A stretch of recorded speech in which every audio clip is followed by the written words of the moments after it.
Hello everyone, and welcome to Road to Prestige, where we prestige every killer, one killer at a time. Today's episode will revolve around everyone's favorite businessman slash ironworker, Evan McMillan, aka The Trapper.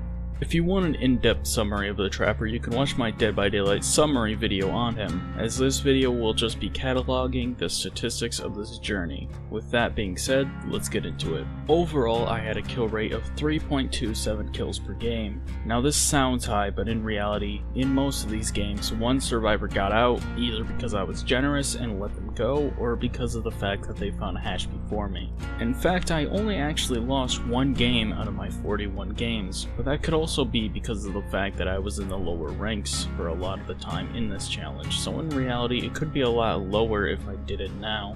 Actually, I know it would have been a lot lower. The most common build I used, being used in 38 of my matches, were Brutal Strength, Jolt, Spies from the Shadows, and Sloppy Toppy Butcher.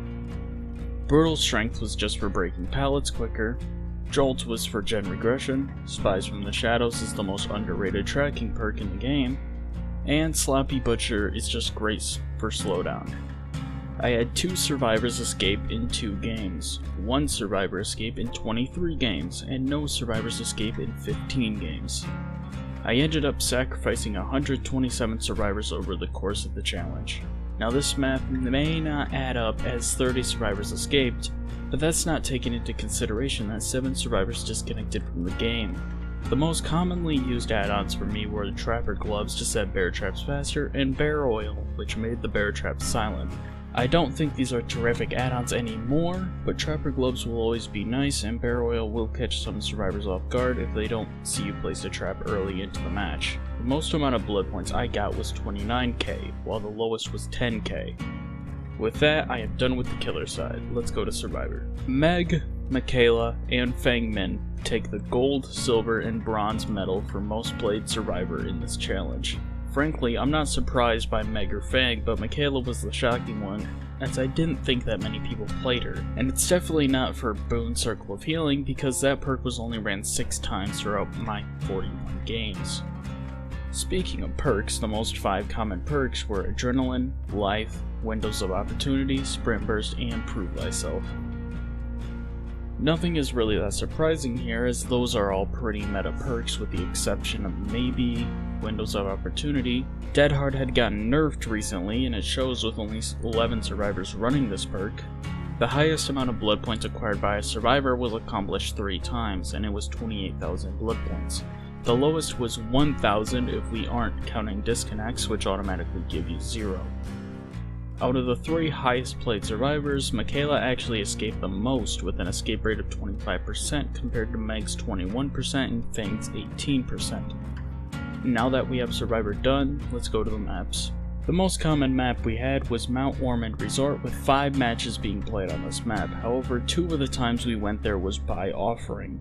Ormond had an escape rate of 15%, not very good for a map people wanted me to go.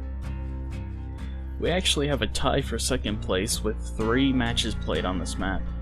These maps are Grim Pantry, Dead Dog Saloon, the Temple of Purgation, and Sanctum of Wrath, which was the only map I actually lost on.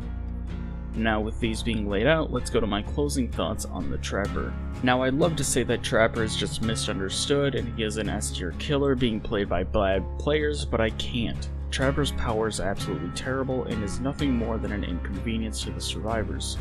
The worst part is, the power could be a little bit better if you started with all your traps, but in the end that only circumvents a small issue, as a big problem overall is just how pitiful his power is. Once a survivor steps into your trap, you'll need to spend a minute trying to find a new place for it, as good survivors will note that trap for the future. And don't even get me started on if you placed it slightly off and now the survivor could just walk around it.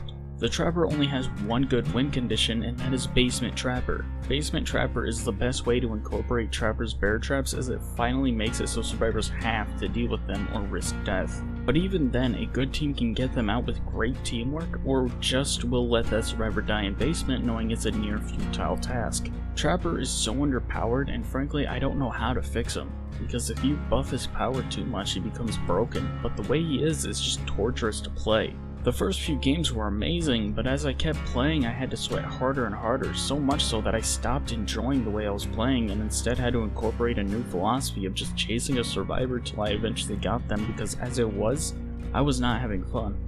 Frankly, I don't know who would play the Trapper when there are better and more setup killers available. He will always hold a special place in my heart, but Trapper gets an overall F tier despite my kill rate saying otherwise. With that being said, this has been Florid Beef, and honestly I'm working on the Wraith video, but that will take a minute, so I'm probably going to upload some other videos I've been working on. Thank you all for watching, and see you next time.